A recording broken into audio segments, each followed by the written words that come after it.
On the morning of March 17th, 1985, a 14-year-old boy named David Harper found a sealed metal box hidden beneath a loose floorboard in his father's workshop in their suburban home in Falls Church, Virginia.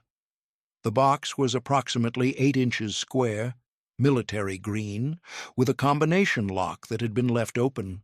Inside were items that made no immediate sense to him: a small shortwave radio, several notebooks filled with dense columns of numbers, what appeared to be 3 different passports with his father's photograph, but different names, and a sealed envelope containing $8,000 in crisp $100 bills. David had been looking for his father's socket wrench set to fix his bicycle when he noticed the board shifted slightly under his weight. His father, Thomas Harper, was at that moment 40 miles away at his office in Washington, D.C., where he worked as a systems analyst for a defense contractor that specialized in radar technology. Thomas was 47 years old, had been married to his wife Sarah for 19 years, and had lived in the same house in Falls Church for the past 12 years. By all observable measures, he was an unremarkable American suburban father. What David couldn't have known, what none of his family could have known, was that Thomas Harper was not Thomas Harper at all.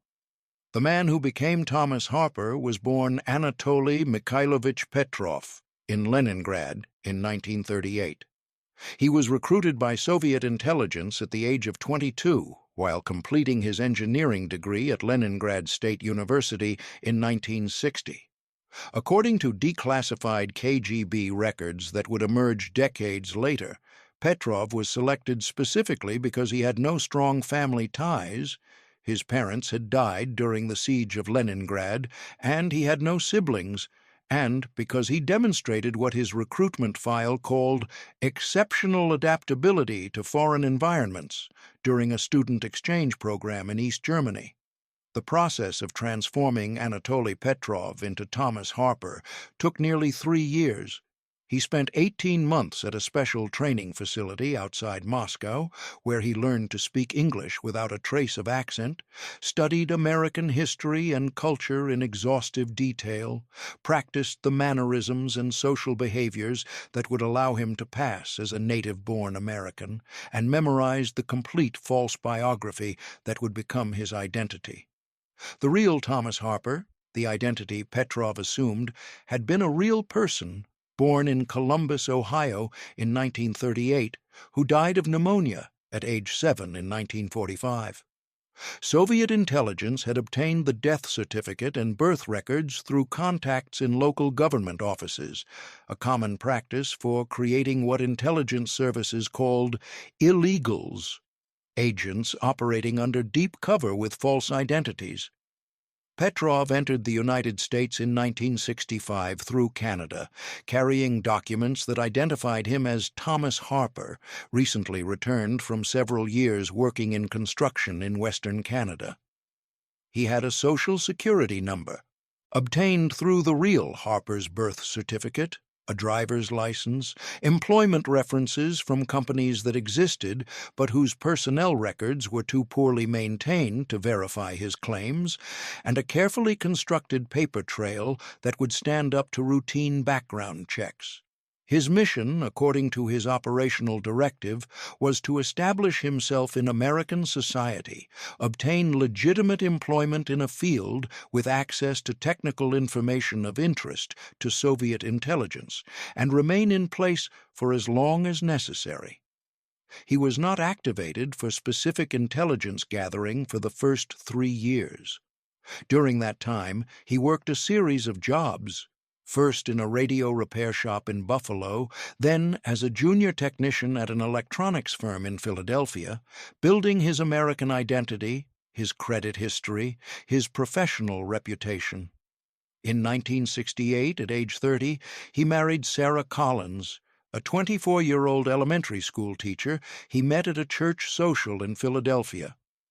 According to Sarah's later testimony, Thomas had told her he was an only child whose parents had died in a car accident when he was in his early 20s, which explained why he had no family at the wedding.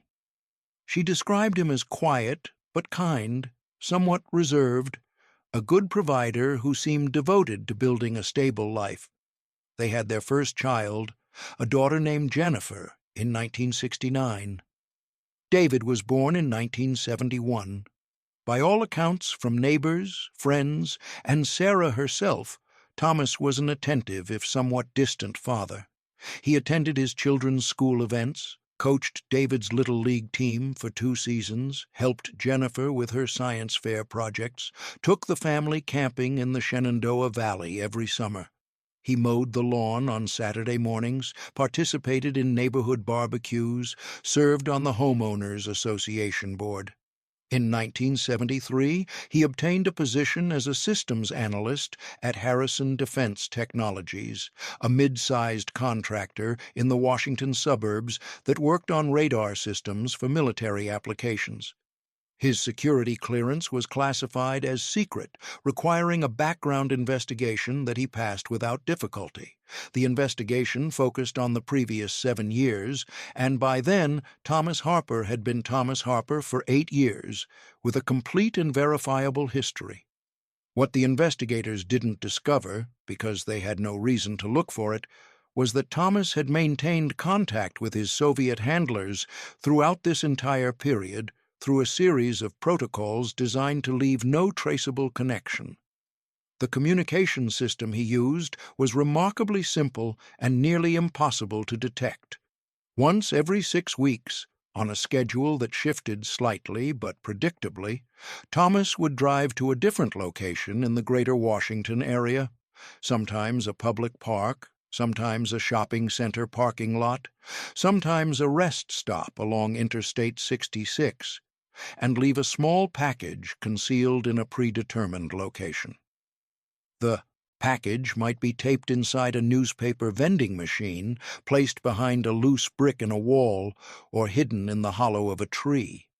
The package contained undeveloped rolls of 35mm film. On these rolls, using a specialized high-resolution camera he kept hidden in his workshop, Thomas photographed documents he accessed at work, technical specifications, project timelines, budget allocations, personnel lists.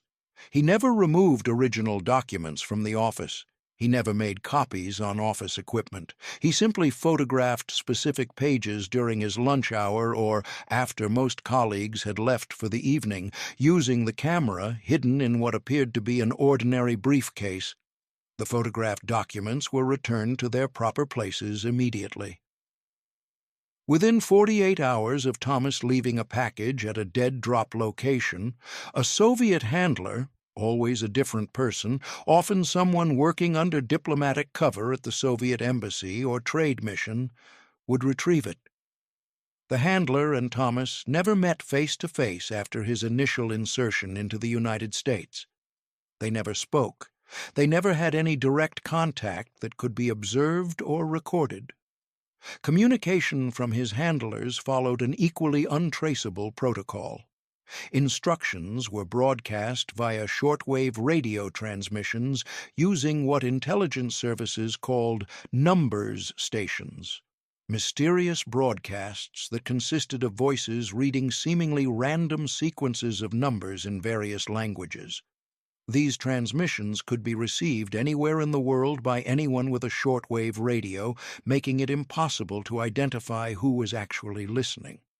Thomas kept his shortwave radio, identical to thousands sold in electronics stores, hidden in the metal box beneath his workshop floorboard.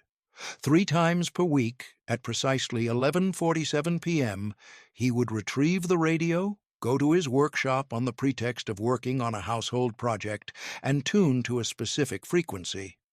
Most broadcasts contained nothing relevant to him, but approximately once per month he would hear a transmission that began with his specific call code, a seemingly random 5-digit number that identified him uniquely, followed by a series of numbers that, when decoded using a one-time pad he'd memorized, provided brief instructions. These instructions might specify a new dead drop location, request specific types of information, confirm receipt of his previous material, or occasionally provide operational guidance. The one-time pad existed only in his memory. There was no physical evidence of the cipher. After each transmission, he would return the radio to its hiding place and return to bed beside his wife, who believed he'd been tinkering with a broken lamp or organizing his tools. Sarah Harper, according to interviews conducted after Thomas's arrest, described her husband as a man of routine and habit. He came home from work at approximately the same time each evening, usually arriving around 6:15 p.m. He ate dinner with the family, helped David with mathematics homework when asked, spent time reading technical journals in his study. He occasionally traveled for work, 3 or 4 trips per year, he told Sarah, to meet with clients or attend conferences. These trips usually lasted 3 to 5 days. What Sarah didn't know was that roughly half of these trips served an entirely different purpose. On these occasions, Thomas would indeed travel to the cities he claimed, Atlanta, Chicago, Boston, but instead of attending conferences, he would meet briefly with his handlers for in-person briefings, receive new operational guidance, collect payment for his work, and undergo what the KGB called psychological maintenance. Sessions designed to reinforce his commitment, address any doubts or stresses, and ensure his continued effectiveness. The payments were deposited into a bank account in Montreal under a different false identity. Thomas never accessed this money during his years of operation. It was meant as security for potential exfiltration or retirement. The cash in the metal box, which would eventually be discovered by his son, represented emergency funds for escape, money that could not be traced, that left no paper trail, that could be used to disappear if his cover was ever compromised. The information Thomas provided to Soviet intelligence over the course of nearly 2 decades, from 1968 to 1985, was later assessed by U.S. counterintelligence as moderately valuable but not critical. He never had access to the most highly classified programs. His secret clearance, while significant, did not grant access to top-secret or compartmentalized information. What he provided was incremental, details about radar system development that filled gaps in Soviet technical knowledge, information about project timelines that allowed Soviet intelligence to anticipate American capabilities, personnel information that helped identify potential recruitment targets or vulnerabilities. According to the damage assessment conducted after his arrest, the material he passed likely advanced certain Soviet electronic warfare capabilities by perhaps 6 to 18 months and may have contributed to the development of countermeasures against specific American radar systems. This was not the kind of catastrophic damage that changed the strategic balance of the Cold War. It was, rather, the steady drip of information that accumulated over years and combined with material from other sources gave the Soviet Union incremental advantages in the technological competition that defined the era. From the perspective of his handlers, Thomas Harper, or rather Anatoli Petrov, operating as Thomas Harper, was a successful long-term penetration agent whose value lay precisely in his sustainability, his reliability, and the fact that he remained undetected for so long. From Thomas's perspective, according to later statements he made during debriefings and interrogations, his work was not driven by ideology alone, though ideology was certainly part of it. He had been raised in a Soviet system that portrayed the West, and particularly the United States, as the primary obstacle to peace and social justice. He believed, or at least he had believed when he was recruited, that Soviet socialism represented humanity's best hope for progress. But by the mid-1970s, after a decade living in America, after marriage and children and thousands of ordinary days in suburban Virginia, those beliefs had become more complicated. He told interrogators that he continued his espionage work partly from commitment to the mission he'd accepted, partly from fear of what would happen if he attempted to stop.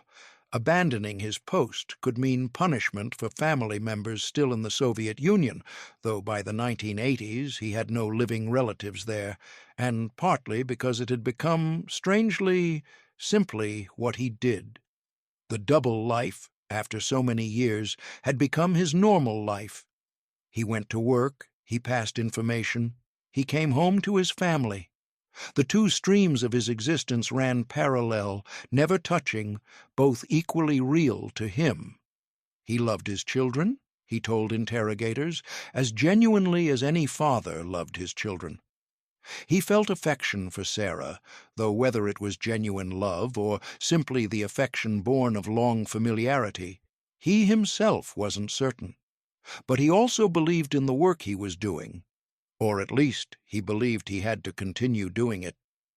The cognitive dissonance required to maintain these simultaneous identities was, he suggested, easier than one might think, because the compartmentalization was so complete.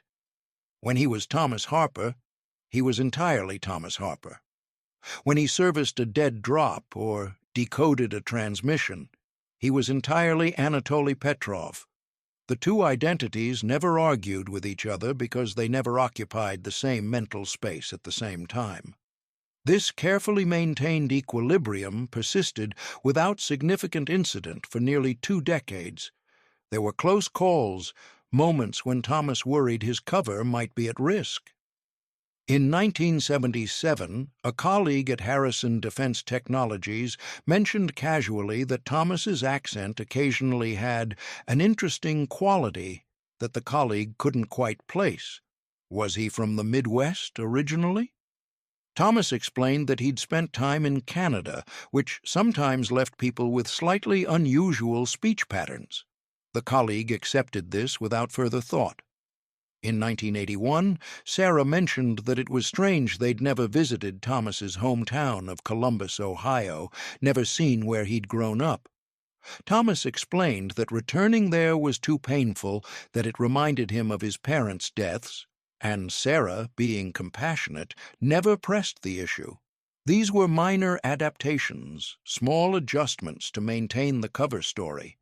The real danger, Thomas understood, was not that someone would actively suspect him of being a Soviet agent. Such suspicions seemed absurd in the context of suburban family life, but rather that some small inconsistency might accumulate into larger questions.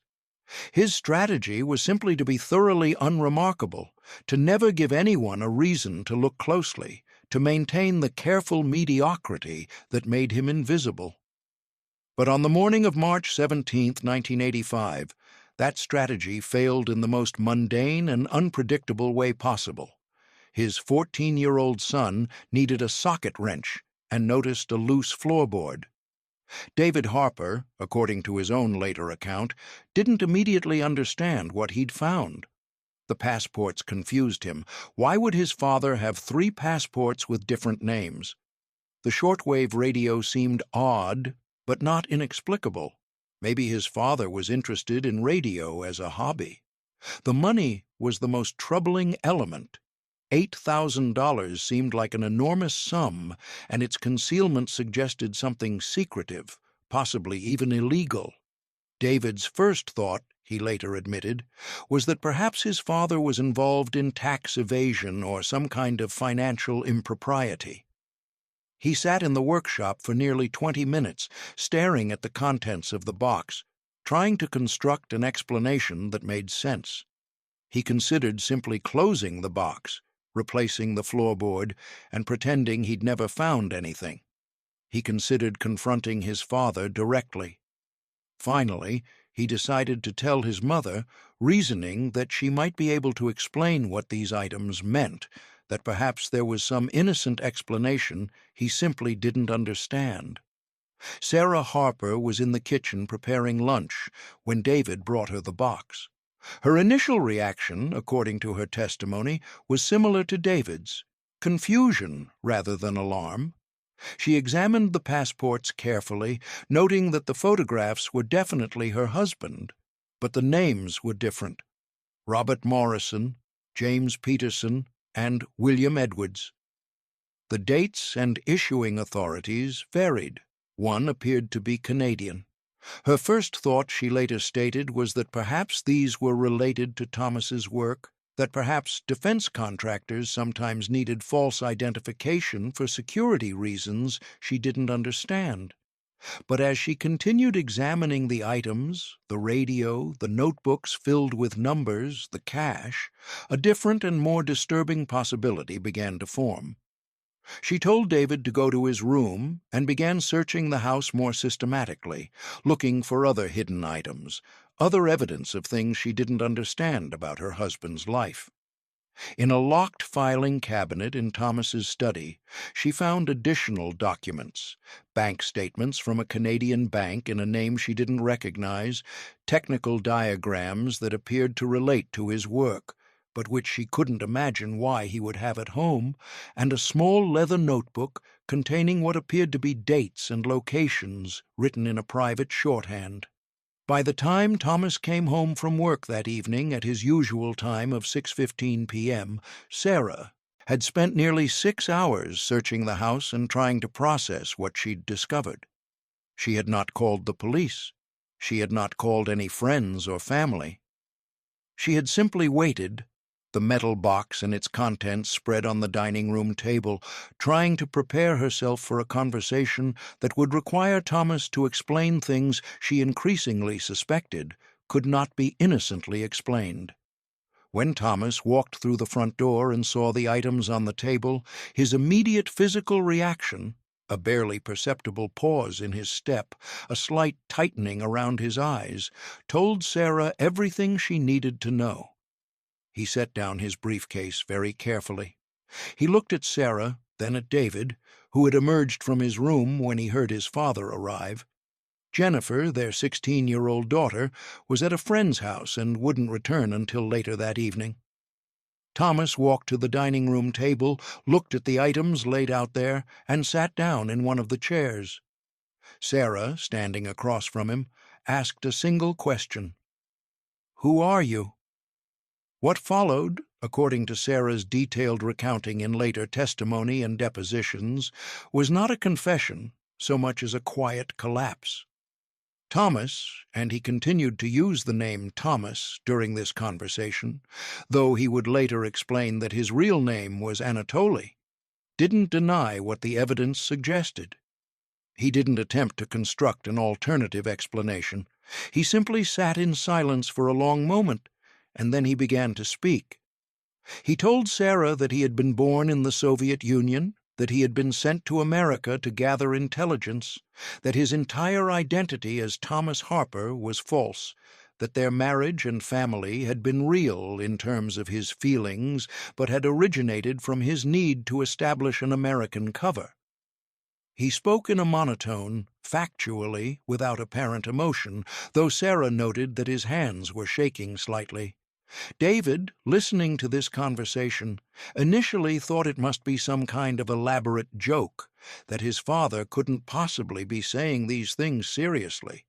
But as Thomas continued speaking, providing details that made the story increasingly concrete, the specific dates of his training, the mechanics of how he communicated with Soviet handlers, the types of information he had passed, the reality of the situation became undeniable.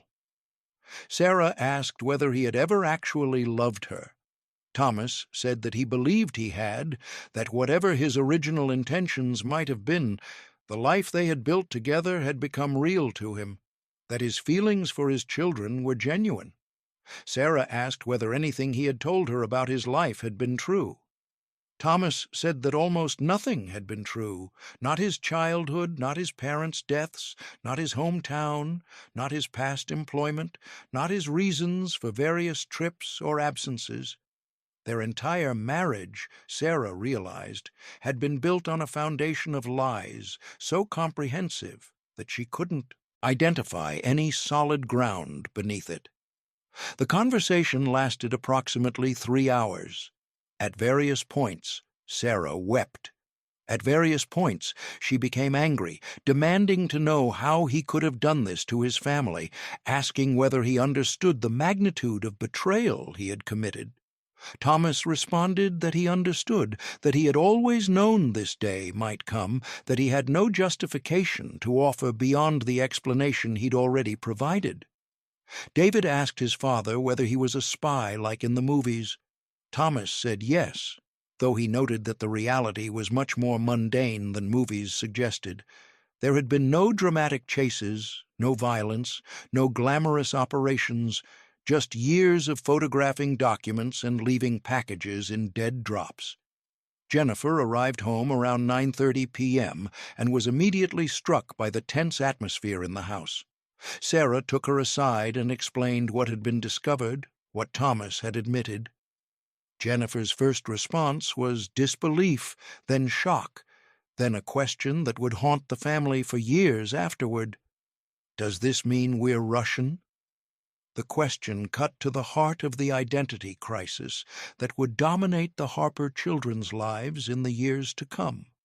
David and Jennifer were American citizens, born in the United States to a mother who was unquestionably American. But their father, the man who had raised them, whose genes they carried, whose last name they bore, was not American at all, had never been American, was in fact an agent of a foreign power that was, in the context of 1985, still America's primary adversary. What did that make them? The answer legally was clear. They were Americans. But emotionally, psychologically, the answer was far more complicated. That night, the four members of the Harper family sat in their living room in Falls Church, Virginia, and faced a decision that had no good options. Thomas explained that if Sarah chose to report him to authorities, he would be arrested, would almost certainly be convicted of espionage, and would likely spend the rest of his life in prison. He noted that such a conviction would also mean intense media scrutiny, public exposure of the family's situation, probable loss of Sarah's teaching job, and permanent damage to David's and Jennifer's futures. He suggested, without exactly advocating for it, that there was an alternative. He could leave, could simply disappear, could return to the Soviet Union and allow the family to construct a story about abandonment that would be painful but manageable. Sarah could divorce him in absentia, claim he'd left her for another woman or simply walked out, and the family could rebuild their lives around that narrative. Sarah considered this option for approximately 12 hours. During the early morning hours of March 18, 1985, while Thomas sat in the living room and the children tried to sleep in their rooms, Sarah thought through the implications of both choices.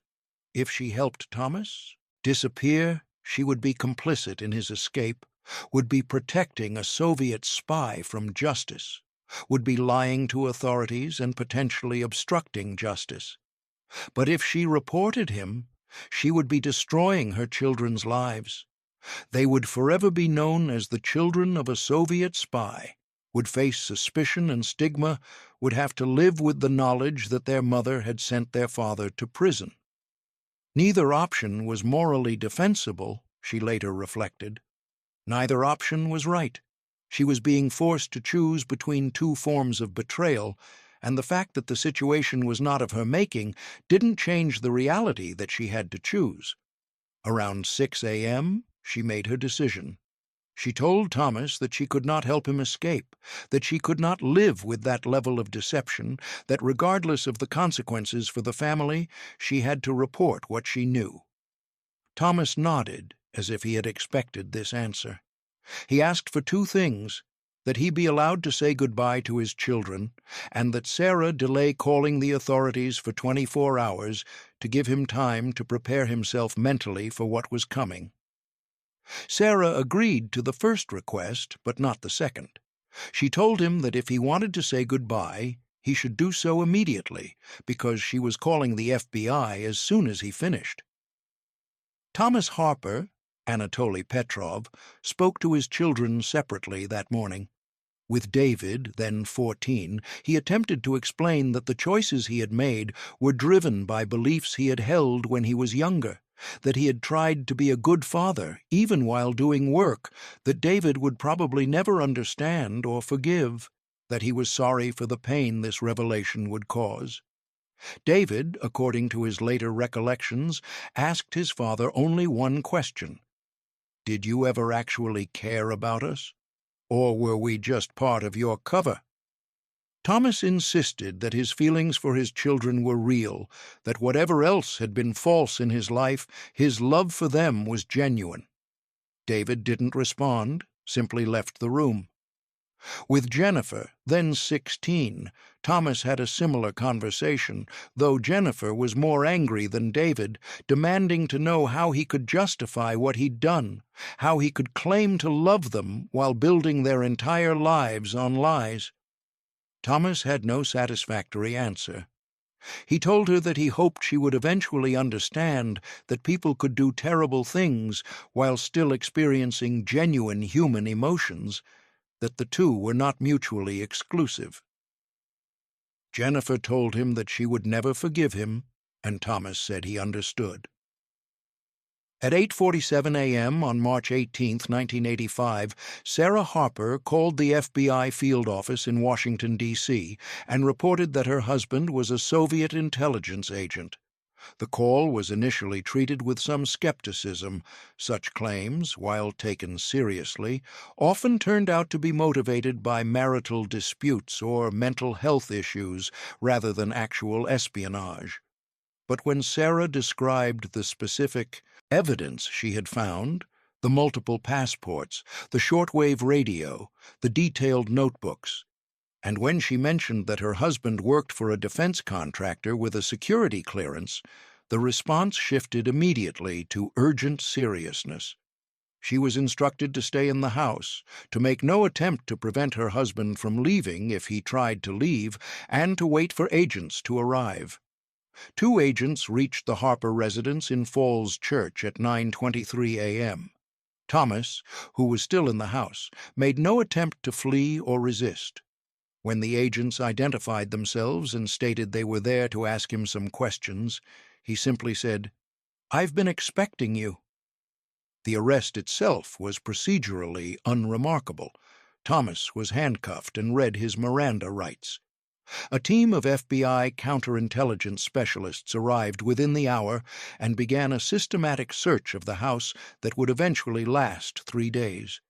They recovered the items David had found: the metal box, the radio, the passports, the cash, along with additional evidence that Sarah had not discovered: microfilm hidden in the hollow leg of a workbench, a specialized camera concealed inside a briefcase, additional one-time pads disguised as technical manuals with numbers written in invisible ink that became visible under ultraviolet light, and detailed records of dead drop locations written in a code that was eventually decrypted. In Thomas's workshop, investigators found a small darkroom setup that he had used to develop film, hidden behind a false wall that Sarah had never noticed, despite living in the house for over a decade. The evidence of Thomas's espionage activities was overwhelming and methodical. What struck the investigators, according to their later reports, was the sheer patience and discipline required to maintain such an operation for so long. The years of photographing documents, servicing dead drops, listening to shortwave broadcasts, all while appearing to live a completely normal suburban life. Thomas was held initially at the Washington, D.C. Central Detention Facility while prosecutors from the Department of Justice prepared charges. The case was handled by the Internal Security Section of the Criminal Division, which specialized in espionage prosecutions.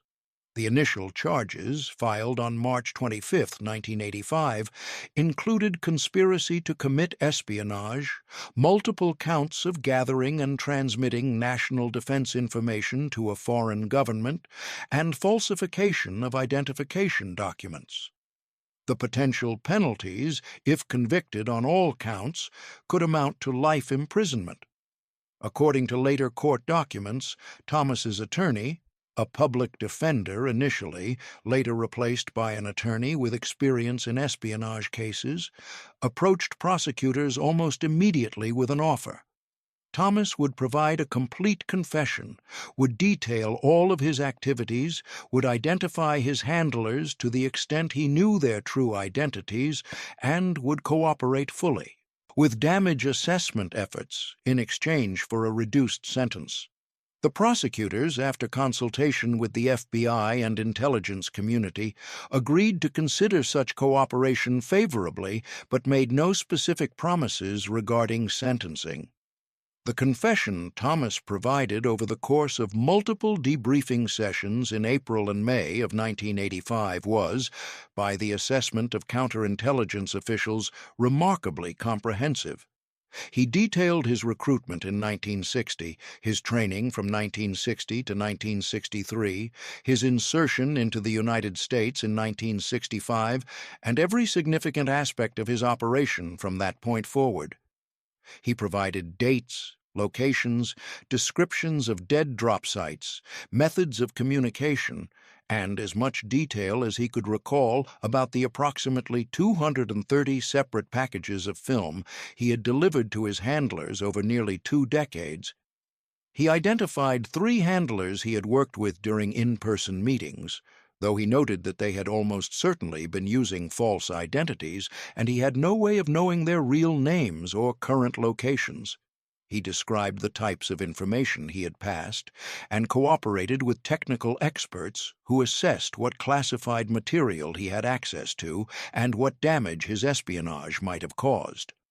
The damage assessment, completed in August 1985, concluded that while Thomas had never had access to the most sensitive programs, the material he had provided over 2 decades had likely contributed to Soviet advances in electronic warfare capabilities and had potentially compromised several specific radar system programs. The assessment estimated that addressing the compromised programs and developing countermeasures to Soviet capabilities that may have been enhanced by Thomas's information would cost taxpayers somewhere between $40 million and $75 million. During these same months, while Thomas was in federal detention providing his confession, his family was attempting to navigate the aftermath of his arrest. The story had broken in the media almost immediately. "Suburban Father Arrested as Soviet Spy" was the Washington Post headline on March 19, 1985, and the Harper family found themselves at the center of intense media attention. Reporters camped outside their house. Neighbors, who had known the Harpers for years, gave interviews expressing shock and disbelief. Sarah was placed on administrative leave from her teaching position, though she was never charged with any crime. The FBI investigation concluded quickly that she had no knowledge of her husband's activities and had acted appropriately by reporting him immediately upon discovery. David and Jennifer faced brutal social consequences at school. Classmates who had been friends suddenly treated them with suspicion or hostility. Teachers didn't know how to interact with them. Jennifer, in particular, faced cruel harassment, with other students calling her commie and spy kid in hallways and lunch periods. The family received hate mail, some of it threatening. A brick was thrown through their front window one night with a note attached reading, "Traitors get out." Sarah made the decision, after consultation with a therapist and attorney, to move the family away from Falls Church. In June 1985, they relocated to a small town in western Massachusetts, where Sarah had a cousin who could provide some family support. She changed their last name legally from Harper to Collins, her maiden name, in an attempt to provide her children with some degree of anonymity, though the effort was only partially successful. The media attention gradually faded, but the psychological damage was profound and lasting. Jennifer dropped out of high school during her senior year, unable to cope with the social environment and the constant questions about her father. She eventually obtained a GED but struggled with depression and trust issues that persisted for years. David completed high school but chose not to attend college immediately, instead working a series of jobs while trying to process the revelation that his entire childhood had been built on a foundation of deception.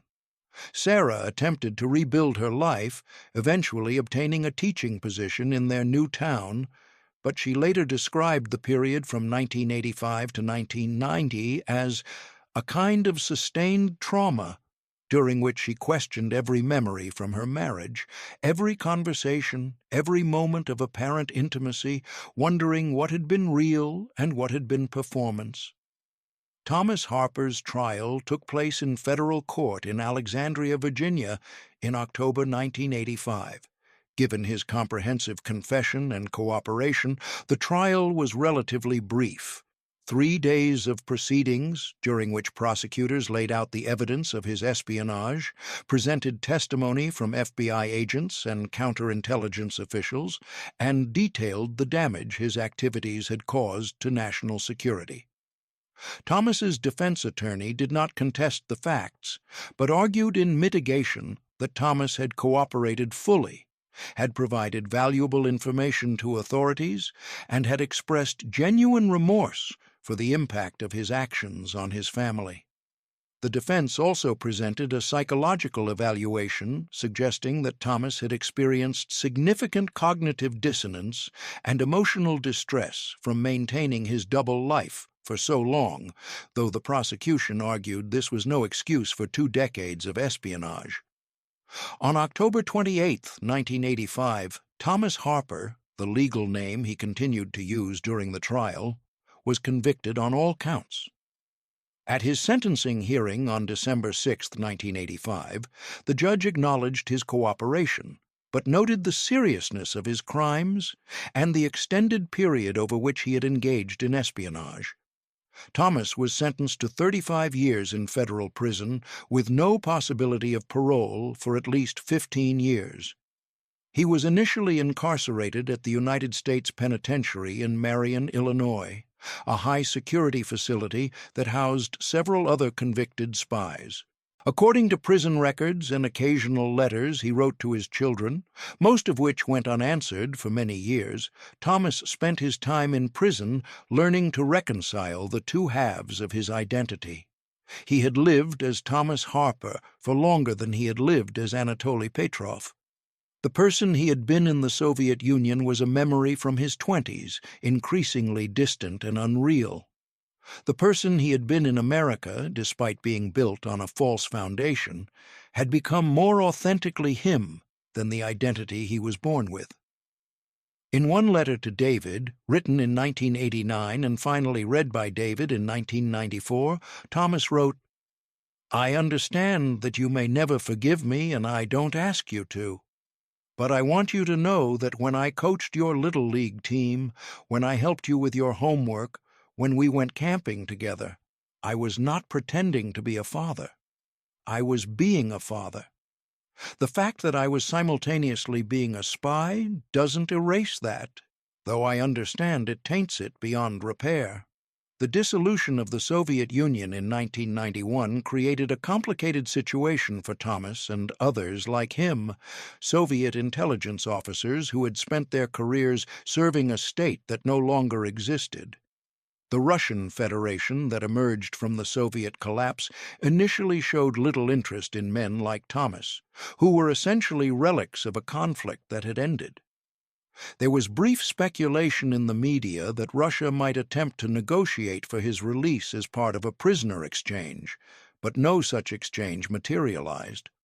Thomas remained in American prison, serving a sentence for crimes committed on behalf of a country that had ceased to exist. According to prison records, he largely kept to himself, worked in the prison library, and maintained minimal contact with other inmates. He was, prison officials noted, a model prisoner who gave no disciplinary problems and seemed to have no interest in causing trouble or drawing attention to himself.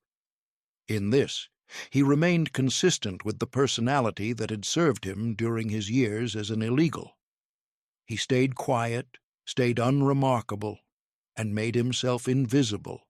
Sarah Harper, now Sarah Collins, had no contact with Thomas after his arrest. She divorced him in 1986, a straightforward proceeding given that their marriage had been based on fraudulent identity documents. She never remarried. In interviews she gave many years later, reluctantly, only after being repeatedly approached by journalists and historians researching Cold War espionage, she described her feelings about Thomas as permanently unresolved. She had loved a man who didn't exist, or rather, she had loved a performance of a man that had been sustained for nearly 2 decades. Were the feelings she had experienced during those years real, even though the person she directed them toward was not who she thought he was? Was the life they had built together meaningful, even though it was built on lies? These were questions she never satisfactorily answered, even decades later. She noted that the most difficult aspect was not the anger or betrayal. Those feelings, while intense, were at least straightforward, but rather the confusion, the inability to categorize her memories. Every good memory from her marriage was contaminated by the knowledge of Thomas's deception, but that didn't make the memories themselves false. She had experienced those moments as real at the time. The fact that she had been wrong about the person she was experiencing them with didn't change her experience of them, but it made them impossible to treasure or hold on to with any kind of comfort. David Collins, formerly David Harper, struggled with the legacy of his father's espionage for most of his adult life. After working various jobs in his late teens and early 20s, he eventually enrolled in college in 1993 at age 22, studying history with a particular focus on the Cold War, an attempt, he later explained, to understand the context and ideology that had motivated his father's actions. He wrote his undergraduate thesis on Soviet illegals in the United States, using his father's case as a primary example but attempting to analyze it with scholarly distance rather than personal emotion. In 1998, at age 27, David made the decision to visit his father in prison for the first time since the arrest 13 years earlier. The meeting, held in a visiting room at the Federal Correctional Institution where Thomas had been transferred, lasted approximately 40 minutes. David later described the conversation as stilted and painful. Thomas, then 60 years old, looked significantly older than David remembered, grayer, thinner, with a weariness that went beyond physical aging. They talked about neutral topics initially: David's education, his work, general questions about life outside prison. Then David asked the question he had come to ask. Did his father believe what he had done was worth it? Worth the destruction of his family? Worth the years in prison? Worth the damage to David's and Jennifer's lives? Thomas was silent for a long time before answering.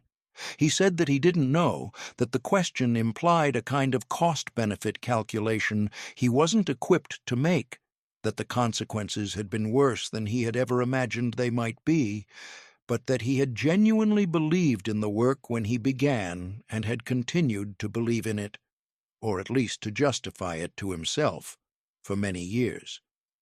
He said he knew his answer was inadequate. David agreed that it was inadequate, and the visit ended shortly afterward. Jennifer Collins, formerly Jennifer Harper, took a different path.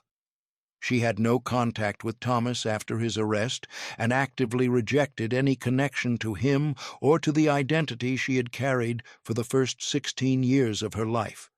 She moved to the West Coast in the early 1990s, established a life as far from Virginia and Massachusetts as geography permitted, and built a career in graphic design under a name she had chosen for herself, Jennifer March, taking March from the month when her old life had ended and her new life had begun.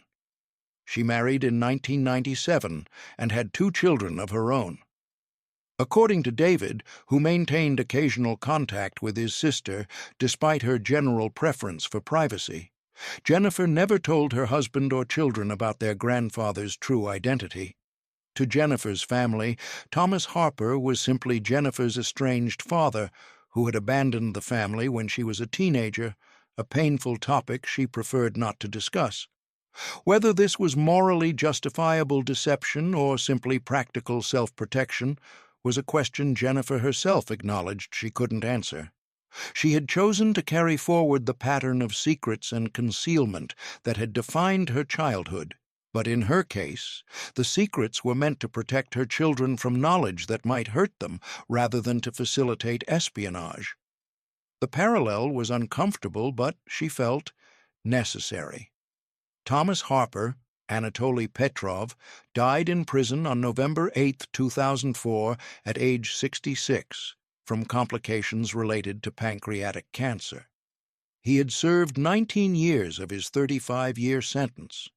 According to prison medical records, he had been diagnosed with cancer approximately 8 months before his death and had declined aggressive treatment, choosing palliative care instead. He was buried in a prison cemetery in an unmarked grave, following standard procedure for inmates who had no family arrangements made for their remains. David learned of his father's death through a brief notification from the Federal Bureau of Prisons. He informed Sarah and Jennifer, but none of them attended any kind of memorial service because there was none. The man who had been Anatoli Petrov and Thomas Harper died with no one present who had known him in either identity, no one who had shared his entire life story, no one who could reconcile the different versions of who he had been. In a way, this seemed fitting. He had lived a fundamentally divided existence, and he died in that same state of division, with the two halves of his identity never successfully integrated into a coherent whole. The long-term impact of Thomas's espionage extended far beyond his own life, or even his immediate family. Sarah Collins died in 2018 at age 74. Having spent the final decades of her life teaching third grade in a small Massachusetts town where few people knew her history. According to David, she had found a measure of peace in her later years, but had never fully resolved the questions raised by her marriage to Thomas. In her final years, she developed dementia, and David noted the particular cruelty that sometimes, in her confusion, she would talk about Thomas as if their marriage had been normal and happy, as if the revelation of his identity had never occurred. Whether this was the disease erasing painful memories, or simply reverting to earlier memories before the truth emerged, David couldn't say.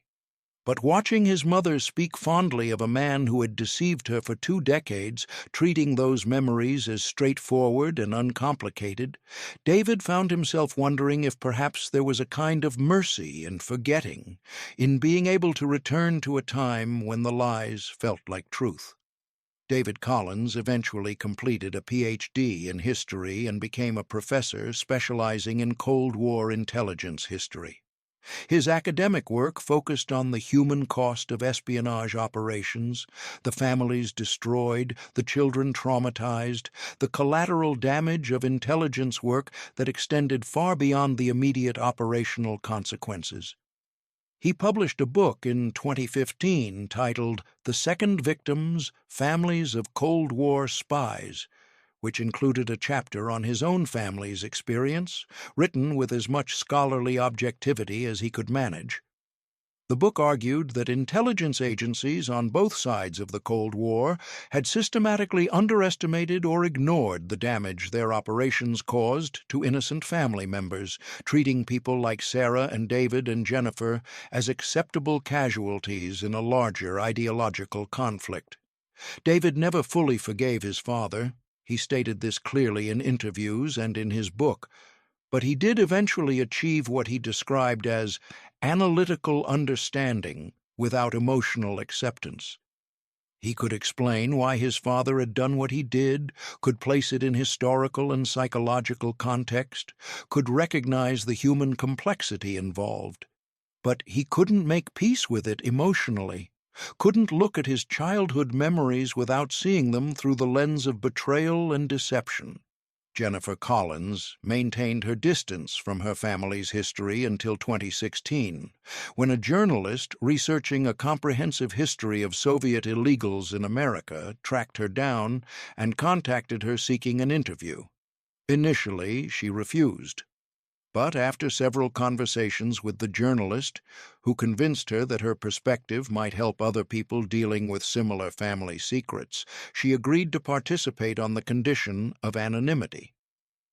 The resulting article, published in a major magazine in 2017, included extensive quotations from Jennifer, identified only as the daughter of a convicted Soviet agent, describing the psychological impact of learning that her father's entire identity was false.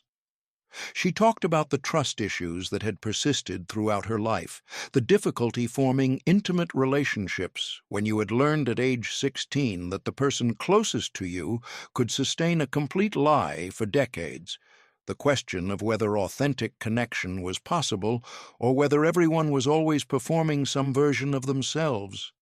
She described the guilt she felt about concealing her father's identity from her own children, the fear that they would discover it somehow and feel betrayed by her secrecy just as she had felt betrayed by her father's.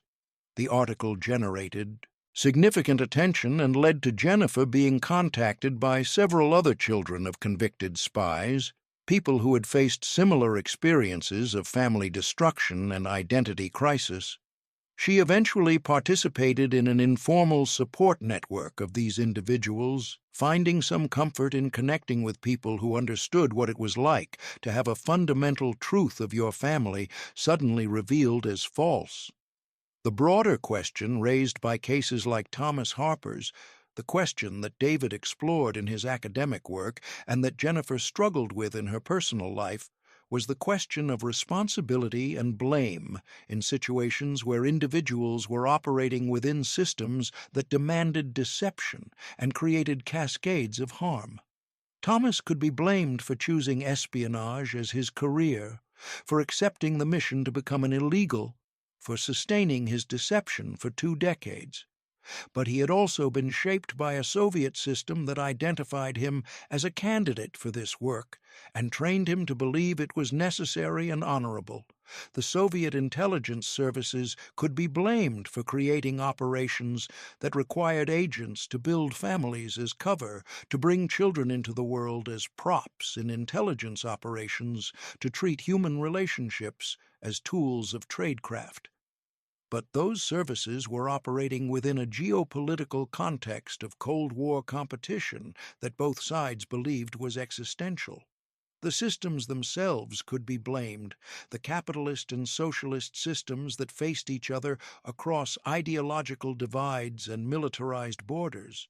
But those systems were built and sustained by millions of individual choices and actions. The chain of responsibility stretched backward indefinitely, and it was never clear where to place the weight of moral accountability. What was clear, what could not be disputed, was the damage left behind. Sarah had loved a man who was a performance. David and Jennifer had been raised by a father who was simultaneously genuine and fraudulent, who had cared for them while using them as components of his cover story. The family had been destroyed not by any action they had taken, but by the revelation of a truth they had no role in creating. They were collateral damage in an intelligence operation that had nothing to do with them, but everything to do with the circumstances of their existence. The fact that Thomas may have experienced genuine love for his family didn't undo the deception. The fact that he later expressed remorse didn't repair the damage. The fact that he cooperated with authorities after his arrest didn't restore the years of childhood innocence his children had lost. The fact that the Soviet Union eventually collapsed and the Cold War eventually ended didn't retroactively justify or invalidate the individual choices made in service of that conflict. These facts could all be true simultaneously, and none of them resolved the moral questions or healed the psychological wounds. In his book, David included an interview he had conducted with a former KGB officer who had worked in the directorate that handled illegal agents like his father. The officer, who had defected to the West in the early 1990s, explained the operational logic behind illegals programs. Agents who lived under deep cover, who established families and careers, were more sustainable than agents operating under diplomatic cover, had access to different targets, and could remain in place for decades rather than being rotated out every few years. The children of illegals were considered an asset, the officer explained, because they made the agent's cover more credible, more difficult to suspect. The emotional cost to those children was recognized, but considered acceptable within the framework of intelligence operations. When David asked whether the officer felt any responsibility for the damage caused to families like his, the officer's response was telling. He said that he had been doing his job, serving his country, operating within the rules and norms of intelligence work as they existed at the time. He had not created those rules, and he did not feel personally responsible for the consequences they produced. This answer, David noted in his book, encapsulated the moral diffusion that characterized intelligence operations. Everyone was following orders, serving larger purposes, operating within established systems, and therefore no one felt individually accountable for the human wreckage left behind. The Harper case, or more accurately, the Petrov case, or more accurately still, the case of a Soviet illegal operating under the Harper identity, eventually became a footnote in the larger history of Cold War espionage. It was not as dramatic as some cases, not as consequential as others, not as widely remembered as the more spectacular spy scandals of the era. Thomas Harper never reached the level of public infamy of someone like Aldrich Ames or Robert Hanssen, whose espionage caused more direct damage and led to loss of life. He was simply one of many Soviet illegals who operated in the United States during the Cold War, most of whom were never detected, some of whom were caught and prosecuted, all of whom left behind families who had to reconcile the gap between who they thought their fathers or mothers were and who those people actually turned out to be. The damage assessments calculated the cost in dollars and compromised programs and strategic advantages. But they never calculated, because there was no way to calculate, the cost in broken trust, in childhood memories rendered suspect, in the fundamental questions about identity and authenticity that children like David and Jennifer carried with them for the rest of their lives. The question of what Thomas Harper, Anatoli Petrov, actually believed by the end of his life remained unresolved because he never provided a clear answer. In his letters to David over the years, he wavered between defending his choices as necessary within the context of his time and expressing regret for the specific damage to his family. He never repudiated the ideological framework that had motivated his recruitment. He never claimed that the Soviet cause had been unjust or that his espionage had been wrong in principle. But he also never claimed that the consequences had been worth it.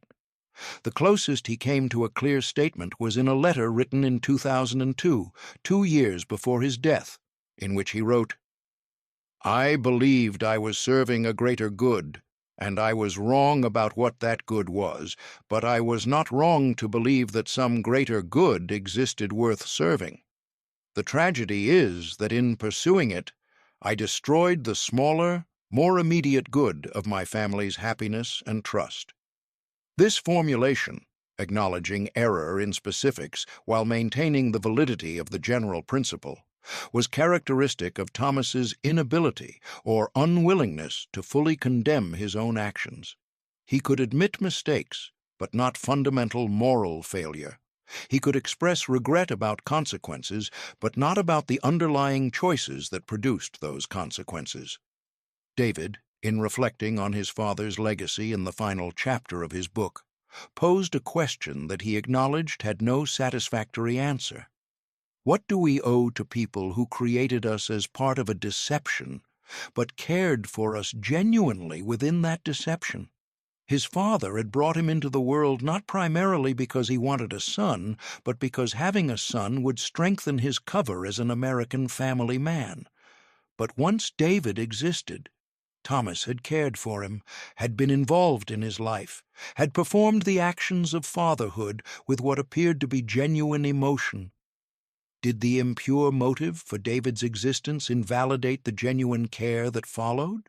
Or were the two separable, the instrumental reason for having a child distinct from the authentic love felt for that child once he existed? David's conclusion was that they could not be separated because motives and actions are interconnected, but neither could the authentic feelings be dismissed as entirely false simply because they originated from instrumental purposes. The result was a kind of permanent ambiguity, a situation in which David was simultaneously his father's son and his father's prop, simultaneously loved and used, simultaneously a person and a tool. This ambiguity, he suggested, was the specific form of damage that espionage operations inflicted on the children of agents, not just the trauma of revelation, but the permanent inability to trust the authenticity of family bonds. Jennifer, in her anonymous interview, articulated a similar theme from a different angle. She described how learning about her father's true identity had made her question the authenticity of her entire existence. If her father was not who she thought he was, then who was she? Her identity had been constructed in relation to a person who turned out to be fictional. Her memories of childhood were memories of time spent with a performance. Her understanding of herself as Thomas Harper's daughter was based on a false premise. When she changed her name to Jennifer March and created a new identity separate from her family history, she was, in a sense, doing what her father had done, constructing a false identity to escape an uncomfortable truth. But whereas her father's deception had been in service of espionage, hers was in service of psychological survival. She needed to be someone other than the daughter of a Soviet spy because being that person was unbearable. The irony that she had adopted her father's method, reinvention through false identity, while rejecting his values, was not lost on her. But she saw no alternative that would allow her to function in the world. The broader legacy of cases like the Harper case extended into questions about how democratic societies should handle espionage, how they should balance security concerns against civil liberties, and how they should think about the families of those convicted of spying. Sarah was never charged with any crime, and investigators concluded she had no knowledge of her husband's activities. But she suffered consequences nonetheless: loss of employment, social stigma, psychological trauma. Her children suffered even more severe consequences, despite being entirely innocent of any wrongdoing and despite being minors at the time of their father's arrest. The question of whether the state had any obligation to these secondary victims, whether there should be protections or support for family members of convicted spies, was never seriously addressed in policy terms. They were simply collateral damage, expected to rebuild their lives without assistance or acknowledgement of the injustice done to them. The fact that the injustice was not directly caused by state action, but rather by the revelation of a family member's crimes, didn't change the reality that they were victims of circumstances beyond their control.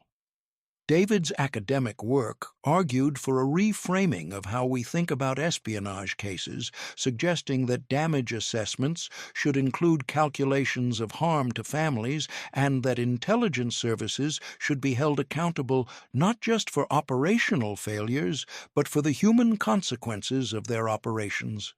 He acknowledged that this was an idealistic proposal unlikely to be implemented in practice, since intelligence work by its nature prioritizes outcomes over individual welfare and treats collateral damage as acceptable if it serves larger strategic goals. But he argued that at minimum there should be honest acknowledgement that espionage creates victims beyond those directly involved, and that children who grow up in families built on deception carry that burden for life. The fact that his father's espionage had not led to catastrophic damage, that the information passed had been moderately valuable rather than critically important, didn't diminish the devastation to David's family. The strategic insignificance of the case made the family's suffering seem even more pointless, as if they had been destroyed in service of objectives that barely mattered. The final years of the Cold War and its eventual end raised questions about whether cases like Thomas Harper's had been worth it from either side's perspective. The intelligence he provided likely advanced some Soviet technical capabilities by a modest amount, likely caused the United States to spend tens of millions of dollars on countermeasures, likely contributed in some small way to the overall competition between the superpowers. But the Soviet Union collapsed anyway. The ideological struggle ended not through espionage victories or military confrontation, but through economic exhaustion and political transformation. The secrets Thomas had photographed and passed to his handlers through dead drops over 2 decades had not changed the fundamental trajectory of history. They had been incremental contributions to a competition that was ultimately decided by larger forces. This didn't mean they were meaningless. Incremental advantages accumulated, and intelligence work contributed to the overall balance of power that kept the Cold War cold rather than hot. But it did raise questions about proportionality, about whether the human cost of operations like Thomas's had been justified by the limited strategic advantages they produced. Thomas Harper was 47 years old when his son found a metal box beneath a floorboard. He was 66 when he died in a prison hospital, having spent the last 19 years of his life paying for choices he had made in his 20s when he was Anatoli Petrov and believed in causes that seemed clear and just. He had succeeded at his mission for 2 decades, had provided intelligence that served Soviet interests, had maintained his cover through discipline and patience. He had also destroyed a family, traumatized his children, betrayed a woman who had trusted him, and ended his life in isolation and illness in a federal prison. Both of these things were true. He had been a successful intelligence officer and a destructive force in the lives of people he claimed to love. He had been genuine in his feelings and fraudulent in his identity. He had served his country and betrayed his family. And these contradictions were never resolved, could never be resolved, because they represented the fundamental incompatibility between the demands of espionage work and the requirements of authentic human relationships. The question of responsibility in cases like this is complicated because it requires assigning blame among individuals who were all to some degree acting according to the logic of systems they lived within and values they had been taught to hold. Thomas made choices, and those choices had consequences, and he bore responsibility for both. But he also made those choices within a framework created by the Soviet intelligence. Services which operated within a framework created by Cold War geopolitical competition, which operated within a framework created by ideological conflicts that predated his birth. None of this absolved him of responsibility, but it complicated the assignment of blame and made simple moral judgments inadequate to the complexity of the situation. The victims, Sarah, David, Jennifer, and other family members of spies in similar situations, were victims not just of individual deception, but of systems that created the conditions for that deception and treated their suffering as acceptable collateral damage in larger conflicts they had no part in creating. David Collins was 14 years old when he found a box that ended his childhood. He was 53 when he published his book about the families of Cold War spies, having spent nearly 4 decades trying to understand what had happened to his family and why. He never fully forgave his father, never fully reconciled with the knowledge that his entire childhood had been built on deception, never fully escaped the identity crisis that came from learning that the person he thought he was, the son of Thomas Harper, was based on a fiction. But he did build a life, did find meaning in scholarship and teaching, did use his experience to help others understand the human cost of intelligence operations. Whether this constituted healing or simply functional coping was unclear, perhaps even to David himself. But it was what was possible given the circumstances of his life, given the revelation that had shattered his adolescence, given the permanent ambiguity of having been both genuinely loved and instrumentally used by the person who created him. Anatoli Petrov became Thomas Harper to serve the Soviet Union. Thomas Harper became a father because it strengthened his cover. And somewhere in between those two identities and those two motives, genuine human bonds formed that were simultaneously real and false, meaningful and instrumental, expressions of love and components of deception. The tragedy was not that these things were contradictory, but that they could coexist, that a person could be a devoted father and a foreign agent simultaneously, could genuinely care for children while using them as props, could build a family while serving purposes that would inevitably destroy that family if discovered. And when the inevitable discovery occurred, what remained was not a clear answer about which identity had been real, but rather the recognition that both had been real and both had been false, and that the people caught in the middle, the children raised in that ambiguous space between authenticity and performance, would carry that ambiguity with them for the rest of their lives.